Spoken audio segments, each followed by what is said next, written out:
இதுல பெருசா ப்ராப்ளம்னு எதுவும் இருக்க மாதிரி தெரியல. இந்த ஃபேன் மாட்டின பிறகு இன்னுக்குள்ள ஒரு நட்டு மாட்டணும். நட்டு மாட்டினாதான் இது வந்து ஃபேன் கலகாம இருக்கும். ஆனா நட்டு மாட்டுறதுக்கு இங்கனுக்குள்ள வந்து தேஞ்சு போய் கிடக்கு. மேலமாசி வீதியில அந்த ஹவுசிங் கிடைச்சது. ஹோஸ் மகிடா ஸ்பேர் விற்கிறதுக்காகவே தனியா அங்க ஒரு கடையே இருக்கு. ஒன் சைடு ஹவுசிங் தான் வாங்கியிருந்தோம், இன்னொரு சைடு வாங்கல.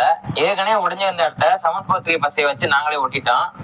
இந்த கேப் எப்படி ஃபில் பண்ணணும்னா ஃபர்ஸ்ட் ஒரு டேப்பை வந்து நம்ம எங்களுக்குள்ள ஒட்டிக்கணும். அது கொஞ்சம் கோலப்பொடியை கொட்டிட்டு அதுக்கு மேல இந்த 743 பசையை ஊத்தி விட்டோம்னா அப்படியே ஸ்ட்ராங்கா பிடிச்சிக்கும். நம்ம எங்களுக்குள்ள போல்டு மட்டும் ரெடி பண்ணோம். அதுக்கு இந்த பக்கம் ஆப்போசிட் சைட்ல இருக்கிறத வச்சு நம்ம இந்த பிவிசி பைப்ல மார்க் பண்ணிருக்கோம். நம்ம ரெடி பண்ண இந்த பிவிசி பைப் அதில் கரெக்டா வச்சுட்டு கொஞ்சம் கோலப்பொடி அது மேல போட்டுட்டு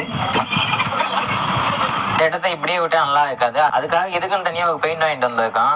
ஆரம்பிச்ச கூட எண்டில் கொஞ்சம் சலிஞ்ச மாதிரி இருக்கு. அதை நம்ம மிஷினை வச்சு கொஞ்சம் கரைச்சி விடணும். சரி, இப்போ நம்ம எல்லாத்தையும் அசம்பிள் பண்ணிருக்கோம்.